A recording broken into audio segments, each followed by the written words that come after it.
کہا جاتا ہے قرآن میں ایک ایسی قوم کا ذکر ہے جو پیڑوں کی جڑوں سے لے کر انسان کی ہڈیوں تک کو چبا جاتی تھی۔ وہ تھی قوم یاجوج ماجوج۔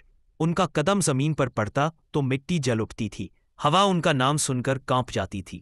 کہا جاتا ہے جب وہ کسی بستی پر اترتے تو زندگی کی ہر آہٹ مٹ جاتی، صرف راکھ اور سناٹا بچتا۔ ہزاروں سال پہلے جب حضرت ذوالقرنین علیہ السلام سفر پر تھے تو انہوں نے دو اونچے پہاڑوں کے بیچ کچھ لوگ دیکھے، چہروں پر خوف، آنکھوں میں دہشت اور لرزتی ہوئی آوازیں۔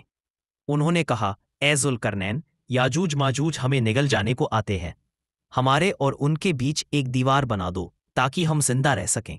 ذوالقرنین نے آسمان کی اور دیکھا، بادلوں میں بجلی چمکی، ہوا میں ایک عجیب گونج اٹھی، اور تبھی اللہ کا حکم اترا، لوہے اور تانبے کو پگھلاؤ اور ان کے بیچ ایک مضبوط دیوار کھڑی کرو۔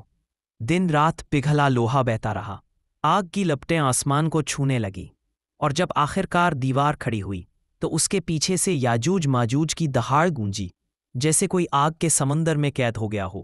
کہا جاتا ہے وہ اب بھی اسی دیوار کے پیچھے ہیں، ہر دن اپنے نکیلے پنجوں سے اسے کھرچتے ہیں، اور جب دیوار گر جائے گی قیامت کی پہلی گونج اسی طرف سے اٹھے گی۔ اللہ ہم سب کو ان کے فساد سے محفوظ رکھے۔